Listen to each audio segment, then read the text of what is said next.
following program was provided by an independent producer solely responsible for its content. The opinions expressed do not necessarily represent the views of this station, its staff, board of directors, or underwriters.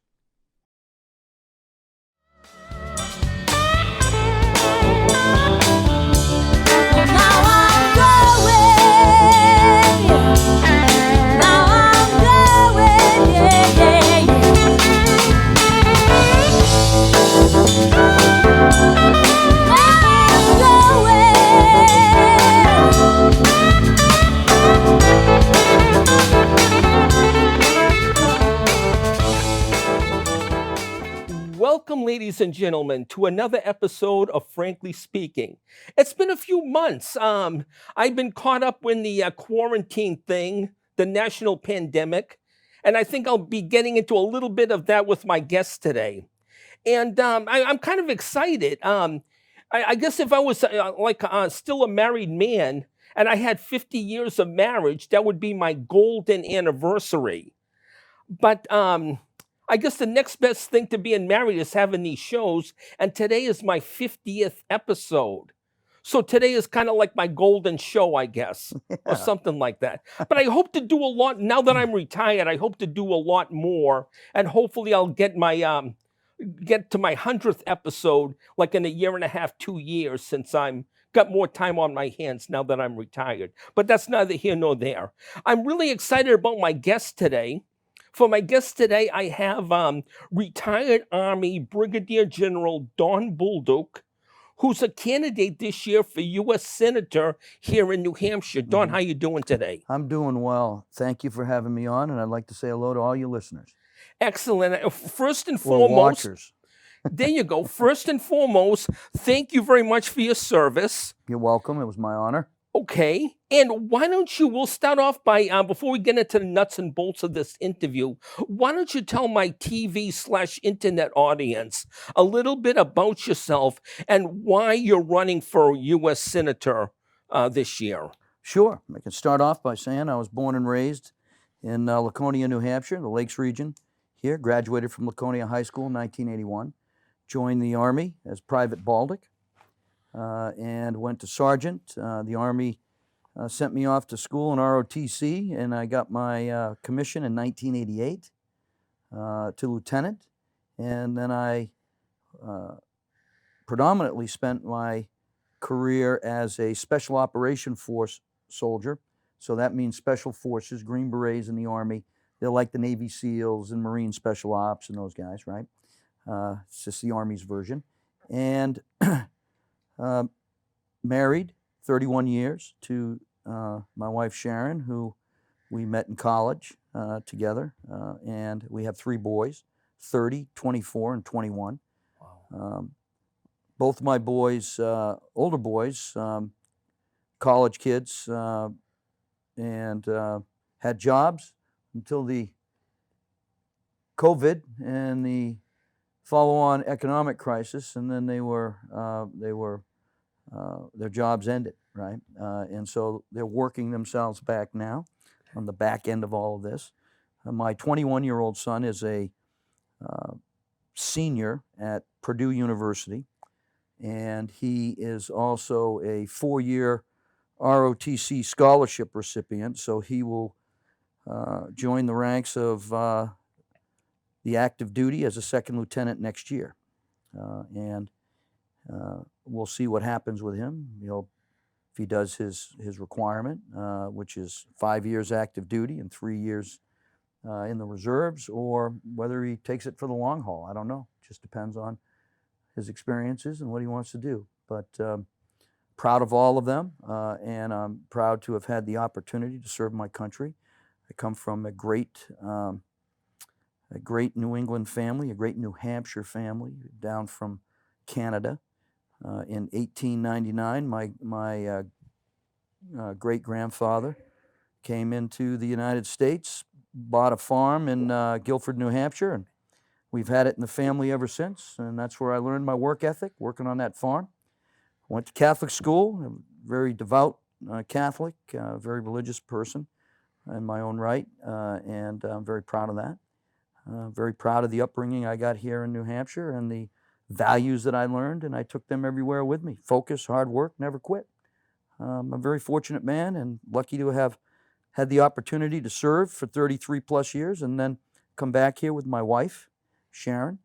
Both of us work hard together to support our veterans and their families as veteran advocates in New Hampshire, around New England, and across the country. We volunteer to sit on 7 separate different veteran boards.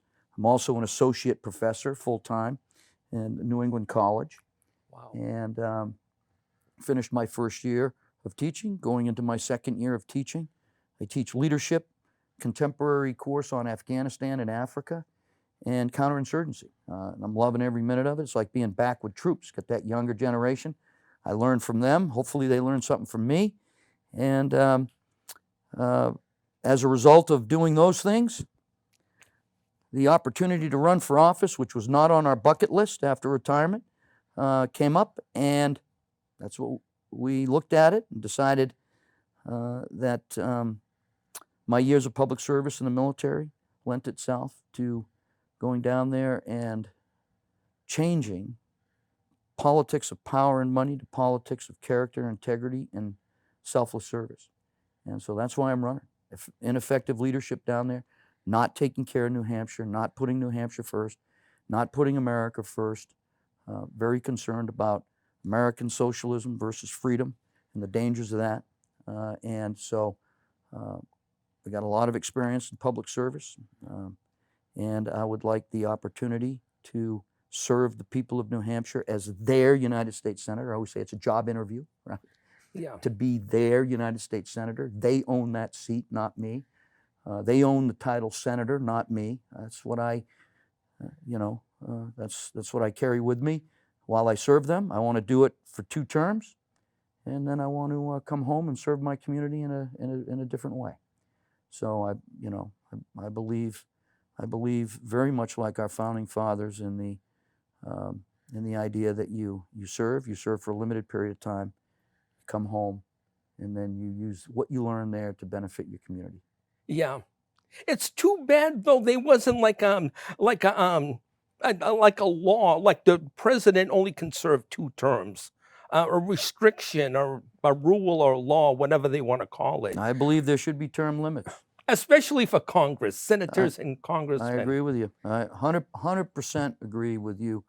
We have, I grew up under that in the military, right? We have term limits for commanders, right?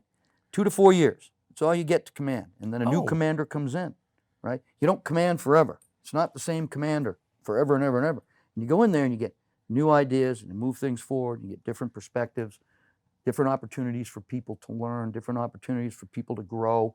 And then you strengthen the rest of the military by these individuals having, command responsibilities and leadership responsibilities, and then they bring them to other jobs in the military, and it just strengthens it. And so think about how that would strengthen our communities, who I believe ultimately is a cornerstone of our country, right? Our communities. That's what makes it strong. And if our communities are weak, our country's going to be weak ultimately. I'm very much a bottom-up guy, not a top-down guy. And that's what we see going on. And, it's the difference between our federalist government that we have, and then American socialism, which other people are kind of leaning towards and want to experiment with. And we all know that's a bad idea, and quite frankly, it's a little scary. I hear you. Okay, so moving right along, we might get back to that at the end of the show, but let's talk about 2 800-pound gorillas here that I'm sure you're going to hear, like in debates or people's forum questions and stuff like that. The coronavirus. What do you say to people who'd say that that Donald Trump, President Trump, isn't handling that the right way? And what can he do in this? I mean, it's a worldwide thing. It's not just the United States of America that's being affected by it. Right. But how do you, I don't know, maybe the sky's the limit on how to do it better, or keep deaths to a minimum, or keep the pandemic limited. And how do you feel about kids going back to school in September? Right. So Monday night quarterbacking is always the advantage of the observers, right? I think the president tried his level best to do the right thing by American people when he knew the information, when he knew it. I quite frankly, from the national level, particularly the U.S. Congress, very upset and disappointed with the way they handled it, right? They did not come together. They did not work together. What they did was not targeted and temporary. What they did didn't have the solutions in it to solve the problems, created an economic crisis, created a lot of fear. They didn't lead through the process. They didn't even figure out a way how to work during the crisis. They all went home. And where were they, right? Oh, aside from a few town halls that they felt obligated to do, where were they? You know, for instance, if I was the senior national level elected official here in New Hampshire, I would have brought the other three together. We would have had, we'd have been all over the state, supporting the governor's efforts, supporting municipalities, keeping people informed, touching the problems and figuring out how to get to the relief, what kind of relief they needed, and so on. So you didn't see any of that. There was none of that. They didn't even figure out how to work virtually together. They got their decisions from Pelosi and Schumer and McConnell and McCarthy, both sides of the aisle. Two people, two of 535, and then two of 100, and then and everybody's supposed to come together and figure it out. Too much pork, too much spending, added to our federal deficit, which will add to our debt. Very dangerous.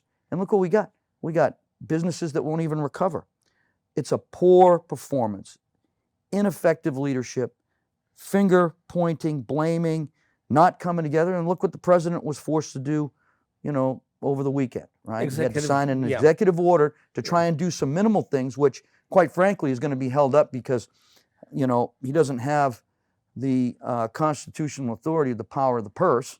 That belongs to Congress. And so, once again, U.S. Congress not doing their job, not coming together. That's the biggest problem in New Hampshire. It's for New Hampshire and for America.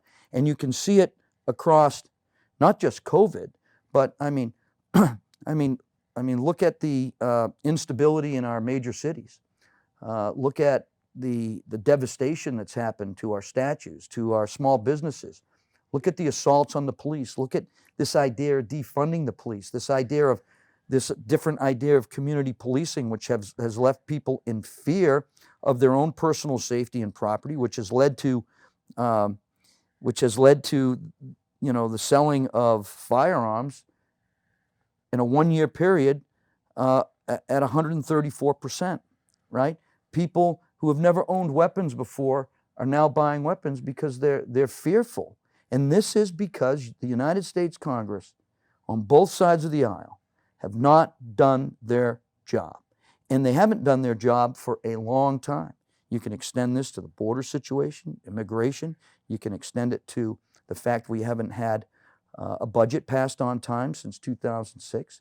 Look at New Hampshire's opioid crisis, 7% success rate with $69 million going to it. From 2008 to 2018, we've lost over 60,000 veterans to suicide. Veteran rates among women are climbing exponentially high. Mental health issues in our communities is exploding, particularly among our 14 to 24-year-old population. We have contaminated water that's been studied and nothing done about it. And we know how to clean contaminated water. It's not that difficult. It's contaminated. But then you have to go against a corporation who you're beholden to, a special interest, a lobbyist group, right? And that's what it's about. It's about power and money and the politics of that. And it's ruining this country. And we have to stop that. We got to stop it. Character and integrity, selfless service is the way we need to go. Listen, you're going to vote for American socialism or you're going to vote for freedom. If you vote and elect American socialism, you're going to have to fight your way back to freedom. And it's not going to be pretty. This isn't hyperbole or exaggeration or fear factor. I'm trying to warn people. I've seen it in many places in the world. I've had to go and help it after it's happened and try to bring it back. And we've had different levels of success with that. So I've seen the failures and I've seen the successes, and I know what it looks like when I see it. Taking over the education system, paralyzing the political process, taking over healthcare, prioritizing the healthcare, minimizing the effectiveness of your police in protecting your rights and protecting your safety. Then what? The media coming in, not telling the truth. You don't know what is fact and fiction anymore. I don't care what news station you watch at the national level. It's unbelievable. And then the final thing, right? Taking away your Second Amendment rights. Okay. Taking away your ability to elect a president by removing the Electoral College, and everybody having a say, everybody being equal among states to be able to determine this, right? And then when they finally disarm you, they're going to come and take your homes with this new Fair Housing Act, where now owning a home is somehow white privilege because now America consists of systematic racism, when owning a home for anybody is part of the American dream. So they're trying to twist everything, just like socialists do on their way to a communistic government where more and more control at the top. And you can see them pulling it up every day, quietly, legally. It's not like they're doing anything illegal. They're passing bills. They're passing legislation to get more and more control. And the next thing you know, you're going to wake up and you're going to go, oh, well, I thought free was good. I thought socialism was some kind of, you hear some of the kids say, some of the younger generation say, oh, yeah, we should all be social, right? They think it's some kind of how to kumbaya, how to get along together. And it's not, because they're not being taught truth. They're not being taught literacy. They're being brainwashed from K through 12 and then into the college years. Okay, we covered a lot there. I'm sorry. Yeah, that's fine. That's fine. Okay, my second 800-pound gorilla was going to be about these quote-unquote peaceful protests, which are more violent riots.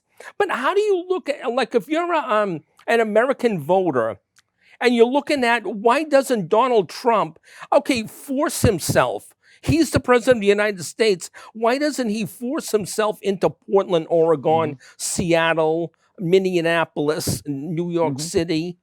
And if their mayors and governors are Democrats and don't want to do anything, why doesn't he overrule them and take care of the problem to keep the people safe?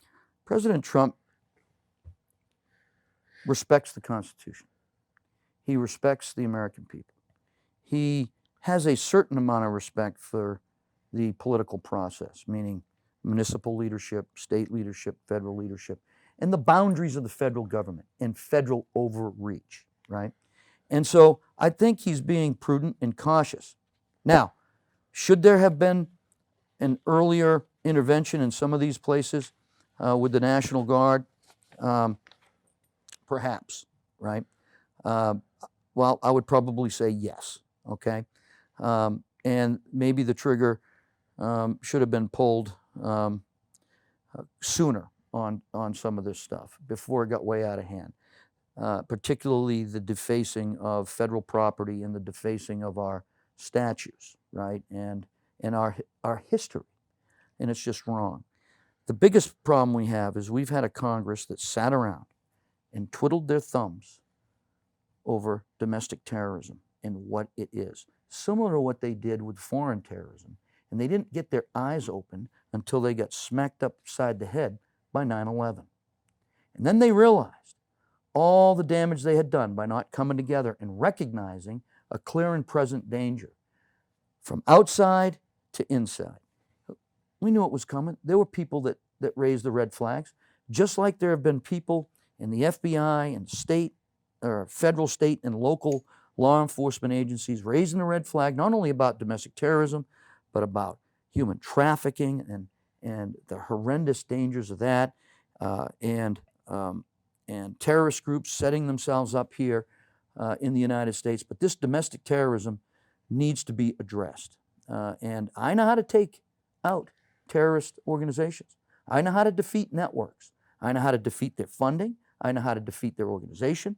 I know how to do it. And pretty pretty low visibility intervention, right?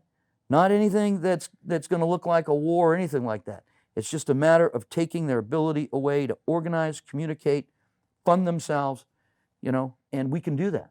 But we have elected not to do it. There's been no coming together to support the president and to support, American men and women and families with these domestic terrorists. And that's what they are.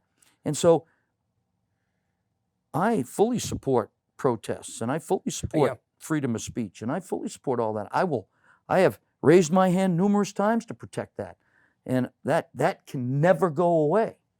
However, we can't allow domestic terrorist organizations to take advantage of that and create instability, create violence, kill people. I mean, what do we have now? Approaching close to 1,000 police officers that have either been injured or killed since, Incredible, yeah. since Mr. Floyd's death. I mean, come on. That is wrong. Yeah. That is wrong on all kinds of levels. And America happens to be a violent place. Why? Lack of accountability of the person. Everybody wants to blame guns and bats and balls, and knives and all these other things. It's people. People are not being held accountable. And the people that are supposed to be holding them accountable aren't doing the job. So get to your other point of your question about, some of these mayors and some of these governors who have just, allowed things to happen and have, succumbed to, this political dialogue because they see it's going to get them votes. Votes mean nothing if it's going to be done inside a system that is already rigged and crooked and doesn't serve the people, because that's not the way our Constitution was designed. That's not the way it's supposed to be. And we've gotten so far away from that. It is now, how can I get reelected? How can I keep my job longer? How can my family benefit? I mean, when I see Gene Shaheen's family getting $3 million of PPP, I get upset about that, right? Now, I had a small business. Now it's peanuts compared to hers and my Republican opponents' multi-millions. But nonetheless, my wife and I liked the $5,000 a month I was getting for speaking events and things like that. It helped us put our kid through college and do a lot of the other things. But I suspended my small business while I'm running for the United States Senate because I did not want to have my business create any kind of conflict as a public servant or as someone running to be a public servant. And if you're a public servant and you're worth anywhere between $5 and $10 million, and you take $3 million of PPP, and you're getting paid a senator's salary of $174,000, you're operating at the expense of the people, as far as I'm concerned. And that is wrong. That is wrong. As a young lieutenant, captain, I was out in the field, and we had a hot meal for dinner, and I met all my guys at the chow hall entrance, and shook their hands, looked into their face, made sure everyone was good to go, and we, told jokes and laughed a little bit. And came to the end, I went in, mess sergeant's looking at me with this kind of surprised look on his face, and he goes, "Sir, we don't have any more food left." And I said, "Everybody ate, right?" And he said, "Yes." And I said, "You ate and your cooks ate?" And he goes, "Yes, sir." I go, "Everybody has eaten, right?" And he goes, "Yeah." And I go, "No problem. I got dry roasted peanuts and bottle of water and my hooch. I'm good," right? I don't know. 15 minutes later, mess sergeant's outside my door. He's got a plate of food. He says, "Hey, sir, guys heard that you didn't get any chow, and they took a little bit off of their plates and made you a plate of chow." Wow. Now, when you serve people, Yeah. they take care of you if you take care of them. We're missing that in our society, and we got to get that back. And the only way you're going to get that back is getting people down there that fundamentally believe it and live it. So. Okay, and one more, talking about 800-pound gorillas. I put this down as a 400-pound gorilla, although it could be construed as an 800-pound gorilla. The right to bear arms, 2nd Amendment. Yeah. I think you must have seen the video clips from St. Louis that Mr. and Mrs. McCloskey Mm-hmm. I think the guy is a lawyer. and Both of lives- them are, I believe. Oh, both of them? Okay. And a fairly nice house. They live in a gated community. Beautiful And home. the peaceful protesters broke down that gated community. And they were making comments. They were trying to, go on in their property saying, boy, I'd like to sleep in that house tonight. It looks like a very nice house to sleep in and stuff. And they came out with their guns. Right. And then the next day, I guess the district attorney or attorney general of Missouri came up and seized the McCloskey's guns. Mm-hmm. Now, isn't that the whole essence behind the Second Amendment? Is Your right shall not be infringed. Yes, it is. And they're protecting their property. And they didn't point their weapons specifically at anybody that I saw in the tape. They were mostly flagging each other with their weapons. Because I'm very muzzle conscious. That's my conscious. That's my training. You never, ever point that muzzle towards anybody. And they kept flagging each other. They were just out there to say, this is my property. We have weapons. We will protect our property. Please don't come on our property. And I fully support that. I fully support it. They had nothing leading up to that but news on people destroying small businesses, destroying private property, and they weren't going to allow that to happen to their home, which, by the way, was a very nice home, but yeah, they earned it. Yeah, they worked hard for it. They did. It's their American dream. They did. Right? And so nobody should be able to take that away from them. Nobody. And so they protected it. And I think, that is the essence of the Second Amendment. That's the essence of it, right? And I'm just glad, they didn't have to use the weapons and nobody got hurt. They, I think they acted responsibly, and they did, there was a presence of force outside their home that just destroyed their gate. What else are they going to think? Everything leading up to that. I mean, your mind is like, hey, I got to protect myself and my property, my family, and they were put in that position. You know who put them in that position? Failure of the political leaders to enforce the law. Right? That's how. And then at the end, they were punished for it, in essence, should by never getting have their been punished for it. guns. So hopefully they'll never come to New Hampshire, or there'll never be any peaceful protest in like Manchester or Nashua or any place like that. Yeah. Well, if people are going to protest and show up at the Capitol and show up anywhere they want and do a peaceful protest, that's fine.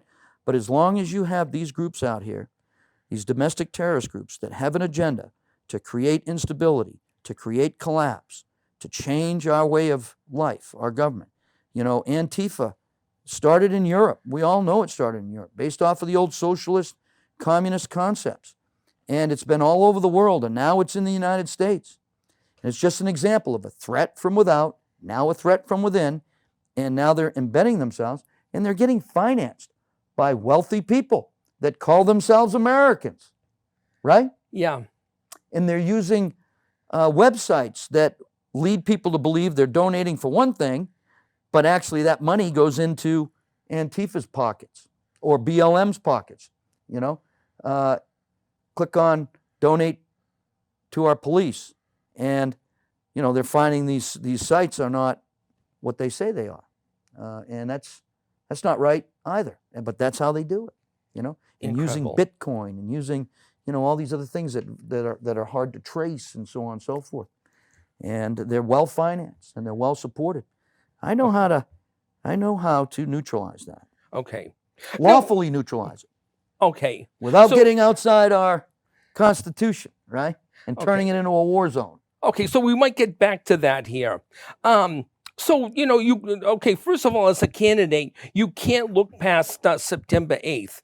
That's your primary. Right. You're in against a pretty tough Republican, from what I understand. I don't know if that's here or there. And you obviously have to get your people out, your supporters out on Tuesday, September 8th. Hopefully independents and Republicans will come out and vote for you in force here in New Hampshire. And if you get past that, you've got Jean Shaheen to look Right. forward to Mhm. on November 3rd. What would you say? No, she would probably say, assuming that, you look at all these candidates and what they would probably say, Jean Shaheen and her supporters will probably say, well, the thing about Don Bolduc, he's a nice guy, but he's lockstep with Donald Trump. Mhm. So how would you respond to criticism like that? I'm just playing the devil's advocate here. Yeah. That I'm one of Jean Shaheen's supporters. Right. And I'm saying Don Bullock's a nice guy, but he's kind of he walks lockstep on all of Donald Trump's issues. How do Mhm. you respond to that? Well, I would say no, I don't. Donald Trump didn't endorse me. Donald Trump endorsed Corky Messner because Corky Messner walks lockstep with him. Don Bolduc has said quite clearly that I support the president. I want the president to be successful, but I don't hang on the president's every word. I don't agree with everything he says. And as a United States Senator, my obligation is to take care of the people of New Hampshire and, by extension, the people of America. And if anyone in Washington, D.C. is going to do anything to hurt New Hampshire, I'm going to raise my hand. Now, Jean Shaheen supporters can't say that because 97.9% of the time she votes with the establishment, whether it's good for this state or not. That's a Okay. big difference. She's lockstep with the establishment. That was gonna be my I'm next not, question. right? Yeah. Now, I respect the establishment. I've always had to. I've grown up inside an establishment. Yeah. I've gone from private to general. I know how to make my way through and disagree at the same time and get stuff done. Right now, she's created a gridlock. Nobody can get together. She can't get together with anybody to get anything done. And so I respect the president. I want him to be successful. I will support him, but not at the expense of New Hampshire. And New Hampshire needs a senator that's going to do that. They don't have a senator that's doing that now. I am not a multimillionaire. I'm not tied to any special interests of the establishment. I work every single day. Both my sons have lost their job because of the COVID and economic crisis. I get up every day trying to figure out how to pay my bills and support my family. I have my 3 grandchildren, 2 sons, and a daughter-in-law that stay in my house. That's 8 people, right? I have the same concerns as the average person here in this state. I will go down to Washington, D.C. to safeguard those concerns, to make them better, to put more money in people's pockets so they can save and invest and spend their money on what they want to, not in the pockets of lobbyists and special interests, because I'm a multimillionaire and I have a little nest egg to protect, right? And that's what's been done. That's what's being done. The truth may hurt. You know, the one thing I will say to Jean Shaheen's supporters is, I respect Jean Shaheen. She's been in public service for a long time. Yeah. Right? Since 1975 Wow. in various positions, right? She's been a governor of this state and she's a United States Senator. What I'll follow up with is, having said that, she hasn't earned a 3rd term as our U.S. Senator. And she's demonstrated that with her ineffectiveness in the opioid crisis, mental health, getting our water clean, protecting our veterans. She hasn't seen a budget passed on time while she's been a United States Senator. Over 60,000 veterans have died of suicide while she's been a senator. The increase of suicides from 14 to 24-year-old in our state has increased over 50%. She's thrown nearly $69 million at the opioid crisis with a 7% increase. She's taken $3 million of PPP at the expense of other businesses. I mean, that's what she's done. And I go around this whole state and I talk to people who get $1,000, $1,300, didn't get anything. She's a public servant. She goes last. And with your $5 to $10 million and your $174,000 a senator, you can't figure out how to keep your family sustained. Well, nobody else can help you either. Yeah. Right? Because we're not in that same position, right? And so that's got to change. She doesn't deserve a 3rd term. That's what it's all about. What we need in Washington, D.C. is a change. People with public service experience. One more thing about Jean Yeah. Shaheen, then I'll leave her alone and we'll move Yeah, on. sure. To the best of your knowledge, now I tried looking up like Google searches and stuff like that hmm after President Trump was impeached, which I think was a phony baloney Of impeachment. course it was. But there was no quote. Well, there was no quote from Jean Shaheen or Maggie Hassan Mm-mm. or Ann Custer as far as why they voted to impeach Trump. Mhm. Did you notice anything like on the Google searches, like a quote to like a union leader or Channel 9 on why she voted to impeach President Trump? She voted because it's what the establishment told her to do. Chuck Schumer told her to do it, and she did it, right? There's only one senator, good, bad, indifferent, whatever you think of, that voted the way he thought he should vote. And whether you like the guy or not, doesn't matter. Whether you agree with him or not, doesn't matter. But that was Mitt Romney, right? Okay. So, hey, Yeah. Yeah. I'm not defending it, Okay. right? And I believe the president has been railroaded, right, a number of times. And it's interfered with the movement forward of our country in a lot of respects. You know, Jean Shaheen, she voted on this whole thing, which had everything to do with the president's actions on Ukraine. But the Ukraine policy was signed by Al Gore in 2001. He was just executing the policy. He was just trying to make sure that American taxpayer dollars were spent properly. You know, you might not agreed with his form, but he wasn't doing an impeachable offense. And oh, by the way, she's taken money from the Ukraine, right? She's taken money from the Ukraine. Yeah. You know what I'm saying? So, come on. I hear you. You know, it's just time. It's time to change how we select people and who we select to go down there. And it's up to the people. Yeah. I agree. I agree. Okay, so moving right along from Jean Shaheen, we'll cross that bridge when you come to, but you're going to get past the hurdle of September 8th Right. to, do. okay. Mhm. Then September 9th, you can start worrying about Jean Shaheen. That's right. Okay. Now, this might be an unpopular question, but I thought I'd throw it out there anyway. Sure. There's some kind of rule or a law or something like that a person has to be at least like 45 years old to run for president. Mm-hmm. And we have two nominees now from the major parties. Trump is what, 73, 74? And know. Biden is like well, they're both 70 something. Right. And I mean, there's a lot of debate on, on early dementia, Mm-hmm. more so on Biden than on Trump. But Right. that's neither here nor there.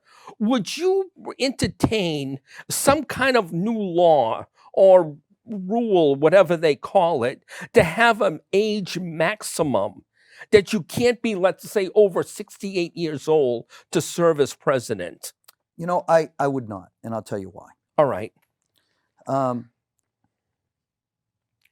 And it comes based off of my study on what needs to be done for our Social Security system and how we're going to save our Social Security system and what it needs to transition to. And what we do know, that the life expectancy when this was started in 1935 and what life expectancy is today has increased. We know that that's going to continue. There are kids born today that are going to live to be over 100 as a norm because of improved health care and all this other stuff, right? It's just going to happen. And I don't think that we should be limiting that. The American people ultimately have it within their power right now, constitutionally, to make a judgment on whether or not someone is fit to be president, either physically, mentally, or any other way. And they should do that. And they should be prudent about it. Right now, we are so divisive and locked into this Republican, Democrat. I see bumper stickers in Portsmouth. Vote blue no matter who, right? Come on. Okay. We got to get past that. That's the problem. The All right. problem isn't age. The problem is this idea that If you don't agree with me, then you're my enemy, right? And I hearken back to the times when Tip O'Neill and President Reagan had heated debates, but at the end of the day, they came together for the betterment of America. Newt Gingrich did it with Bill Clinton. If they can figure it out, the rest of us can figure it out. And what we've done is we got ourselves into our ideological corners, and we're not coming out. And we're all bad, and we're all wrong, and we're going to fight each other about it. And that has to stop. And it only stops if you put people down there with a different idea about values and principles and moving forward for the betterment of the country. And it's not about me. And we definitely have to change processes there. And things must change in how the U.S. Congress does business and how it gets things done. Omnibus bills need to go away.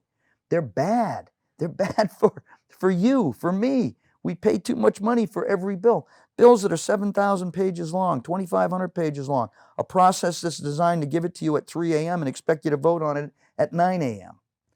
I mean, come on. You know, I was just told in another interview that anybody who tells me that they're going to read every bill when they become a U.S. senator or congressman is already lying to me, because it's impossible. You can't do it. You have to leverage other people.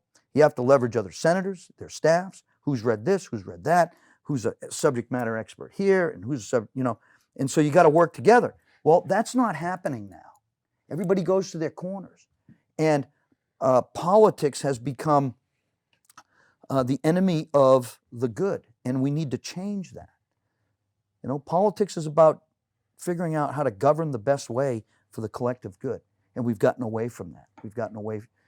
It's about careerism now. It's about who can stay there the longest, or who can promote their own pet peeves. You know, one of the things about leadership is, you know, you're given leadership responsibility not to exercise your pet peeves. Bad leaders do. Transactional leaders. What's in it for me? Hey, what are you going to give me? Quid pro quo. Yeah, I'll do this for you if you do this for me. We need transformational people. And you can get a sense of whether someone's transformational or not just by the way they talk, by the way the pronouns they use. I, you know, versus we, you know. It's we the people, you know. Not I, not you, not me. We the people. And that's important. And we don't stand up and say, I believe in God. And I do. I believe in God. And I believe God's in my life. And I believe God's been in my life my entire life. And He's in everybody's lives. And it shouldn't be bad. I believe that God inspired our founding fathers to write the documents that they wrote. As imperfect as they were inspired to write documents for the betterment of man over time. And although we haven't been perfect, and perfect isn't the standard here on earth, right? We got to get it just about right. That's what we've been doing. And we got to continue to do that inside a system where the people self-corrects for people who don't do their job properly. Okay. And it's not self-correcting now. They stay there forever. Unbelievable. Okay, moving right along. We might get back to that by the end of the show. I guess 4 years ago, there was a little Russian collusion in New Hampshire, only it didn't really hurt. It didn't really hurt Hillary Clinton. It kind of helped Hillary Clinton. And that was, of course, I'm talking about the out-of-state students, like from UNH, Dartmouth College, and maybe a few other colleges in New Hampshire, that supposedly voted in their home states and also voted in their college districts in New Hampshire, and supposedly hurt Donald Trump and then Senator Kelly Ayotte. Do you know anything about how, if anything, that's been mitigated? I've only known what I've heard, and I believe that the legislature, passed, just recently passed a law that was supported by the Supreme Court that said that you have to be, you got to be a resident in this state. You got to, you can still have same-day registration, but I still believe there's loopholes that people are going to be able to get around in this whole situation. And our election process has to be fair, has to be equitable, it has to be honest. There can't be any fraud in it. The rest of the world looks at us as an example. Free elections. we have stipulations on countries that if they don't have fair and free elections, we're prohibited by law of giving them any support. I mean, that's how serious we are about it, right? We're going to force another country to adhere to election laws that are fair and equitable, and buy down fraud to the lowest level you can possibly buy it down to, and or they're not going to get our help. Well, we got to be the same way here in this country. And right now, we're doing things that are exactly opposite to that. Mail-in voting, I was going to ask about mail-in online voting. You know, I was just talking to a friend of mine in Newport, and we both have a mutual friend who lost his son in Iraq 13 years ago. And he just received an absentee ballot in the mail. His son. How are we supposed to trust that process? Good point. Everybody needs to get up and go to the polls and vote. And they better have an ID card, you know, that says who they are, where they live, and that they're a resident of this of that municipality that they're getting ready to vote in, right? Yeah. Period. End of statement. And illegals should not be allowed to vote. And they should not get driver's licenses so that they can use a driver's license to vote, and they're not even a citizen. I mean, New Jersey just did that. The governor just signed a law allowing illegals to get licenses, which means they're going to be able to vote. That's wrong. All this, any kind of election fraud is wrong. Any kind of manipulation of it is wrong. And, you know, allowing mail-in ballots in this election coming up in New Hampshire or in this country is fraught with the opportunity of fraud, and it will be there, and we'll just increase it tenfold. And instead of getting election results on the evening of the 8th and the morning of the 9th, perhaps, we're not going to get it 2 weeks later. And then we have an election 3 November, and our primary is already way too late, right? Way too late. It should be done in June, not in September. But no, we're going to give the incumbents the advantage, and we're going to disadvantage the people running. And now we're going to even disadvantage them even more by not even having a process that the United States Post Office can support. Right? Yeah. It's insane. Yeah, I know. It's insane. It makes absolutely no sense. And my understanding is there's one guy after elections that works in the State House to look at voter fraud in elections. By the time he gets through the 10,000 or 20,000 different things that he has to look at, it's too late. Yeah. They've already been sworn in, and it's the done deal. Right? Incredible, yeah. It's incredible. It's incredible. It's insanity. It makes absolutely no sense. And people in this state should be going boom, boom, boom, boom, boom.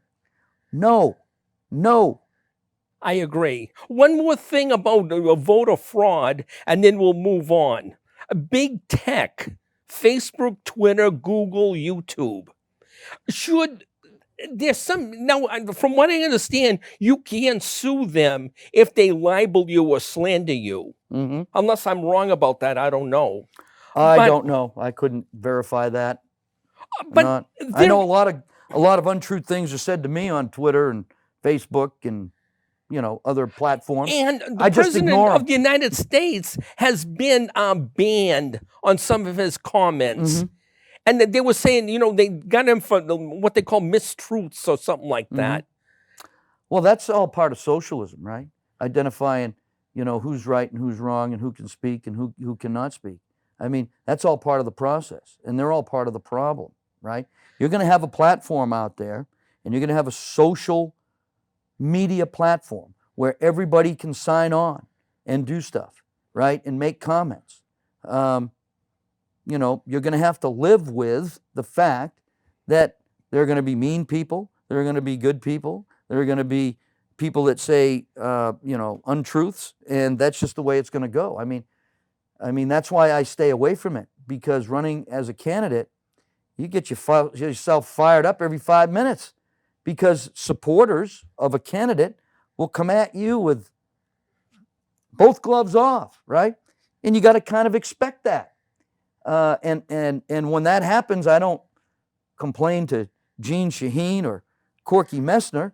It is what supporters do. It's part of the process. You got to accept it. Big boy rules at play, if it is honest to God libel, get a lawyer and sue them. I mean, that's your right too. Yeah. Personally, I don't have any money to sue anybody, so Yeah. I'm stuck. Right? But it's amazing because if I was a betting man, I would have bet the farm that Hillary Clinton was going to win in a landslide in 2016. Didn't everybody? I mean, she had a 91% chance of winning, right? Yeah. 91% chance of winning. And she had the most money. And so look at the polls this year where Joe Biden is supposedly like 15 points, 10, Ahead. 15 points ahead Yeah. of Trump. All the swing states are in jeopardy, all this other stuff. And you just don't know. See, what we have, which is another problem, is people are afraid Of to telling wear the a truth. hat. Yes. They're afraid to put a sign in their yard. Amen. A lot of my signs are getting vandalized all over the state. That's a terrible thing. Even though it's against the law, it's wrong. And, people get their cars keyed. They get attacked at work. This is a problem that we got to rectify in this country. And you can only do it by getting people in leadership positions that have character and integrity and can make it a national dialogue. Because if you are tainted in any way, character-wise or integrity-wise, you can't get up in front of everybody and start talking about values, start talking about ethics, start talking about doing the right thing, because you're a hypocrite, right? People see right through you. They're not going to listen to you anyways. And right now, we have to have a national dialogue about doing the right thing. My granddaughter, she's 5 years old. I think I've watched Frozen 1 and Frozen 2 575 times each. And Incredible. You know what she told me today? What's that? She said, on my way out, she said, Bubba, go out there and do the next right thing.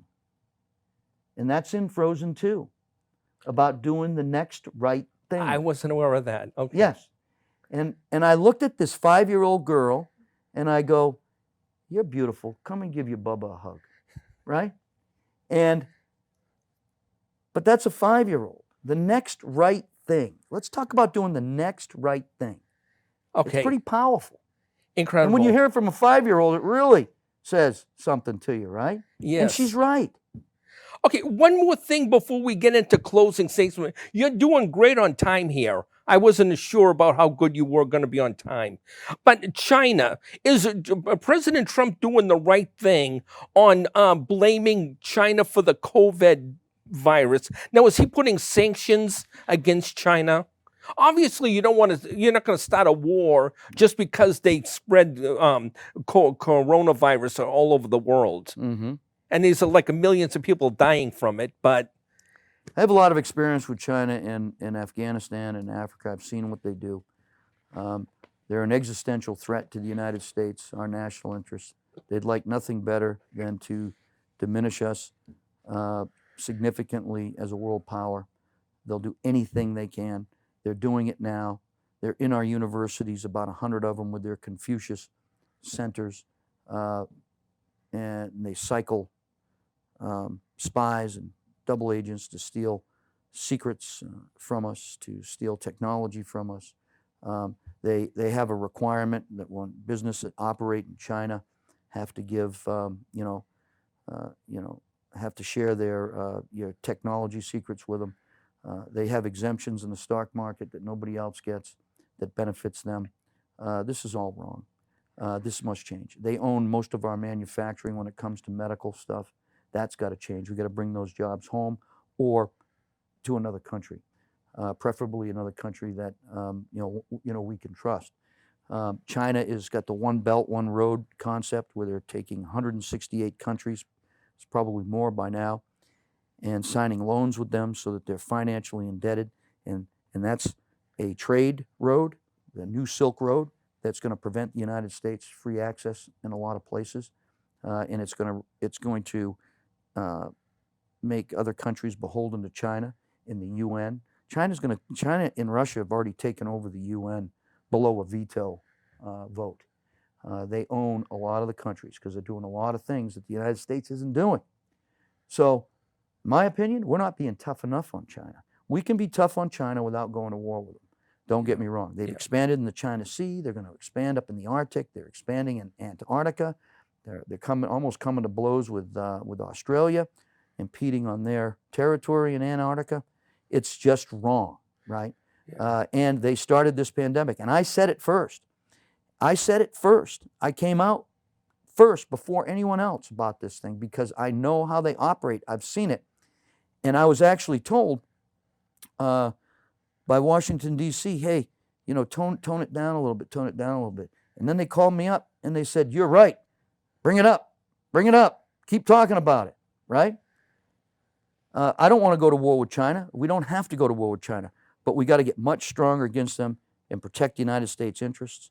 And if we don't start bringing our manufacturing home, not only from China, Mexico, we have a weapons manufacturing facility there that creates key weapons parts for us. Well, we were running out of those parts because they were closed because of COVID. And it was creating a national security, a military shortage of key weapon parts. Why we let those things go over during the Bush administration and during the Obama administration is beyond me, but now we need a plan to bring them back. And we got to bring them back because we don't want to pay China for another health pandemic. Unbelievable. To provide medical services for Americans, particularly something they caused. Incredible. Well, so time flies when you're having fun. I've had a great time. I'd have you talk more, but it's important that if you're an unenrolled voter or a registered Republican, please vote on Tuesday, September 8th. Please come out to vote. For Don Bolduc, U.S. Senator. That's right. Don Bolduc, donbolduc.com. And if you have any questions for me. Oh, donbolduc.com. Call me, contact my website, hit contact, and I will have coffee with you. I'll have lunch. I'll go to the gym with you. I'll do whatever you want me to do to discuss my position on things to earn your vote. That's what it's all about, earning votes, right? And I want to do that because I want to be your United States Senator. Your United States Senator, because that's your position, not mine. Excellent. Well, anyway, I hope you enjoyed this. I loved it. Okay. I loved it. And if you need, like I said, more information on donbolduc.com, and there's a lot of good stuff on there. Please vote on September 8th if you're unenrolled or Republican. Mm-hmm. And please consider Don Bolduc in the Republican primary. And other than that, join us next time, ladies and gentlemen, for another episode of Frankly Speaking. Thank you very much.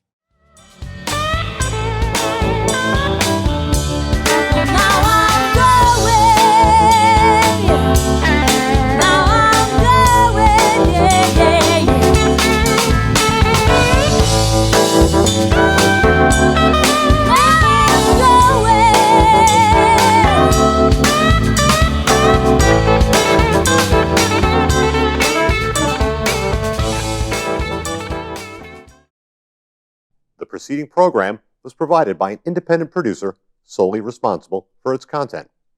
The opinions expressed do not necessarily represent the views of this station, its staff, board of directors, or underwriters.